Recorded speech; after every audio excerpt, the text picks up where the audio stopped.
Holy shit, it's the end of February, but you guys know what that means. It's time for my February Blu-ray haul. And with every Blu-ray haul, you guys know I got a ton of movies to show you. Plus, I have one pop to talk about.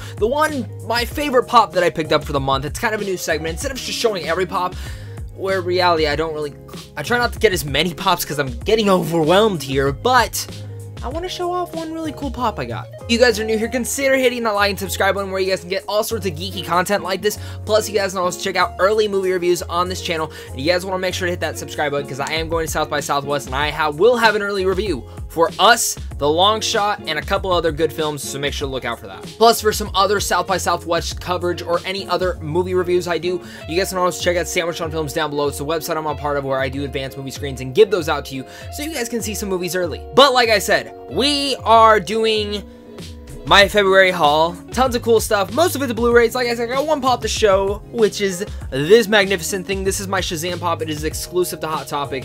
I love Shazam. This is the film I'm like just dying to see. Like, Warner Brothers just sent me to the red carpet because Zachary Levi is one of my favorite people of all time. But I have this pop.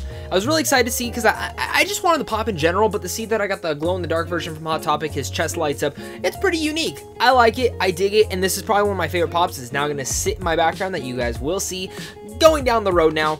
I really like this pop. I hope you guys too. It's Shazam, so if you don't, I don't know what to feel about you. But now we're getting to my Blu-rays. And my first Blu-ray that I picked up was Widows.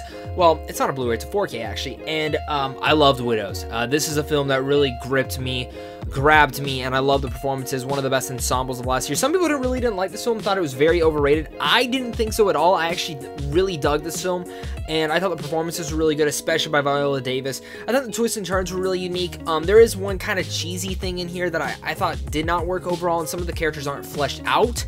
But man, Daniel Kaluuya is scary as hell in here. I'm a heist fan, so when it comes to any sort of heist movies, I like every sort of genre that revolves around that, and Widows definitely was my cup of tea. But now we got the next one. It is the Target exclusive Bohemian Rhapsody 4K. Now, I like Bohemian Rhapsody. Controversy aside with the director and whatnot, I like the film. Is it the best film in the world? No, it's a fun film, and I think Rami Malek really makes this film what it is. I think he did give one of the best performances of last year, even though it was lip singing and whatnot. Take that away, he really got down the impression and of becoming Freddie Mercury, which in general was the best part of the whole film. But I want to show this 4K steelbook. No, it's not a steelbook. I didn't really like the steelbook, but the Target cover, it's cool. It opens up like this. And it has a little art book right here, as you can, let me see if I can get that open. Yeah, so it has a little art book. I kind of dig that. But the really cool thing about this is actually all the discs are like records. So I actually really dug that. I've rewatched the film since seeing it in the theaters, and it's still a fun time. It really more is the greatest showman of this last year, in my total hardly opinion. Take that as what you will. Really much is just an appreciation of Queen, and a fun one at that. But moving on from there, we have probably one of my favorite steelbooks I now own. That is the Captain America, the First Avenger 4K steelbook. Now, this thing at Best Buy is gorgeous. I mean, I'm going to get you guys up close on this one. Like, oh my God, you go all the way around. I hope they do this for actually all the original Marvel films. This is seriously amazing. I think this film is super underrated. If you have not watched this film in a long time, go check it out, because this is the perfect time to pick it up. It's on 4K now. I only had it on DVD originally, so it was really like the perfect of best things. If I only had it on Blu-ray, I might have contemplated that, but I was like, I needed this. I'm really happy with this one. Go find out if you can get that, because that steelbook's awesome. But I think the film's very underrated, and I cannot wait to dive in and kind of do my marathon. I gotta start my MCU marathon soon, because Avengers Endgame's coming up like that, because we're already going into March, which is my birthday month, which is pretty cool. Next 4K I have is The Grinch. Now, The Grinch was a fun time. I got this sent by Universal Studios and Sandwich on Films, and I like the film overall. It's a fun time. It's a cool Grinch story. I personally still, like, after rewatching it, I might actually still like the Jim Carrey version a little bit more. Maybe I have some, like, nostalgia to it. But the thing with this film is the animation is stunning. Illumination always has a great, beautiful world to it. My one thing with this film, though, is sometimes they add some subplots from the book that aren't the best, and I wish they would just tell the story. Like, I don't need to know everything, but Benedict Cumberbatch surely was the best part of this whole entire film. And Max the dog. Max the dog was adorable. One of my other favorite steelbooks I did pick up in this last month is the A Star Is Born 4K. The way that the guitar pops out on this is insane. You got the back, you have the golden star. This is a beautiful film that I absolutely loved. Every single part about this film. It is one of my favorite films of last year. I know some people talk about the foreshadowing and being a little bit too heavy, but my God, this film is emotional. The music is great. Bradley Cooper surely did give the best performance of last year from any actor. It is so underratedly appreciated, and I think Lady Gaga was emotionally powerful too in here. She really, a lot of people say, oh, well, her performance. You gotta remember, if it wasn't for her performance, the film would not have worked the last 2 acts. Like, really, this film, in a sense, like, she is our leading lady, and she's exceptionally strong in there. She's great. But we are moving on to the next film I picked up, and it's another film that I upgraded from Blu-ray, or well, from DVD to Blu-ray, and that is Cloverfield. I really like this film. I should have just bought in the 4K, but this film was only $5.99, and I've been needing to upgrade it, and I sold my old copy. I find this film really fun and underrated. I love the Cloverfield universe besides Paradox, and I want to see more from this universe, to be honest.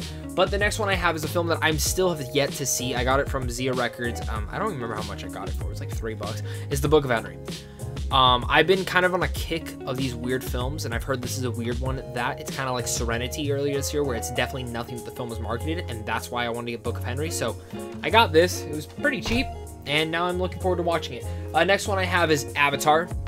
Some of these films you actually might have seen in my Blu-ray haul, or my Blu-ray trip that I did with Everything Movies. Go check out that video. I'll link it down below. That was a really fun video to do. But some of these films I actually got on that trip, and this one of the ones I got was Avatar. The funny thing was, I almost bought this at Target for 20 bucks because I wanted to get Avatar on Blu-ray, because I think this is still one of the best looking films, one of the best visual effects films ever made. But Avatar, I love the cover. I think that was part of the reason why I really wanted to get this. And plus, again, I just want to dive back into this world, especially after watching Alita. I loved Alita. I've seen it 3 times now, and I just wanted to dive into another world that was kind of like that same feeling. And I really like that. Another film I got right here is Moonrise Kingdom. I really love this film. This film is gorgeous. I got to rewatch it after I bought this, and I think this was one of Wes Anderson's like top 3 best films ever made. That's my personal opinion. I think this film is gorgeous. It's a great coming-of-age story, and just the way Wes Anderson shoots his films is so special and unique. Now, speaking of Cloverfield films, the one film I have right here, it's a 4K. I love the slipcover for this. I wish this was actually a steelbook for it. This is Overlord. The reason I'm saying that we kind of need to remember about this film is because the thing about Overlord, this was rumored heavily for a long time to be a Cloverfield film, and it didn't turn out to be one. Maybe because of Paradox, I don't know, maybe reshoots, I don't know, maybe it never was, but this film was badass. This is more of a Wolfenstein film, more than a Nazi zombies, total Wolfenstein. And the thing I love about this is the blood are all paratroopers parachuting in, and then there's the airplane. I think this is like, I want the poster for this now. I never recognized that until I got the slipcover, and I was looking, I was like, oh shit, yeah, that's a pretty cool art design. I really loved Overlord. It is a total B movie. Even though I wanted more zombies from it, it is total badass, and it has some great action scenes to it. Really good World War II film. Go check that out if you missed it in theaters. Next one I got is The Little Mermaid. Disney and Fingerpaint Films sent me this. I got to actually do a full-on review on the Blu-ray, so you can go check that out on my channel as well. Really like this film. You grow up with it. The music's classic. What are you gonna say about it? If you haven't picked it up on Blu-ray, this is the time to get it. And another film they actually sent me was Ralph Breaks the Internet. I had a blast with this. I think it's just as good as the original personally, and I really enjoy the original. I think the world is more fleshed out in here, and I think there's so much more uniqueness to this one, colorfulness, and the visual effects, the art design, art direction, all that is excellent in this film. But I do have one last film that I've picked up, and I have finally finished my Blu-ray collection of the rehauling of all these films, and that is Pirates of the Caribbean, Dead Man's Chest. I get that mixed up. Here, I'll show you. I actually have them all right here. I love these films to death. I get it. Stranger Tides is probably the weakest one. But the thing is, I have a blast with these films. I think they're so much fun. I love the world, I love the characters, and I just love getting invested with each and every one of these beautiful fucking movies. Pirates of the Caribbean is surely one of my favorite series that I've been watching, and it's something that I've grown up with. It's one of my favorite rides, so I was really happy to finally find Dead Man's Chest for a very cheap price. and finally got to upgrade it to my Blu-ray. But guys, that is actually my collection. That is my favorite haul. I don't have that much this month. Like I said, I gotta save it for South by Southwest, or maybe I did forget some things. I don't think I did. I usually do a good job of writing down what I have and keeping a note on my phone for when I have to film these videos. But guys, thank you guys again so much for all the support. You guys are seriously all the best. Comment down below and let me know what your guys' favorite thing is that you guys collected this month in the month of February. Also, let me know what is your favorite thing that I got. Was there anything that I was missing from this month that you guys think I should have picked up? Let me know down below in the comments as well. Please, guys, don't forget that like and subscribe button. Also, check out Sandwich on Films. Look out for all that South by Southwest coverage. I cannot wait to give you guys that. I'll be going out there with my good friend Men vs. Movies, Griffin, and Mike from Real School. I think I got his name right. But Mike's a great guy. I love his channel. His reviews like take a while to come out, but they're super unique and he always gets super invested in them. And I can't wait to see what reviews that we bring you guys from South by Southwest. And hopefully, cross your fingers, we're gonna get somewhere. Do look up for an update video coming up soon. I have some goals that I want to share. I know I keep saying this, but I really need to get that update video out. Tons of earlier movie reviews coming out. One in particular coming out next week. If you can just look at the films, it'll be up by the embargo. Just look out for that one. I'm sure a lot of you guys are looking forward to that. And really, again, guys, I would not be here without you guys. So thank you guys again so much for all the support. I will definitely see you guys all soon. So until next time, stay classy.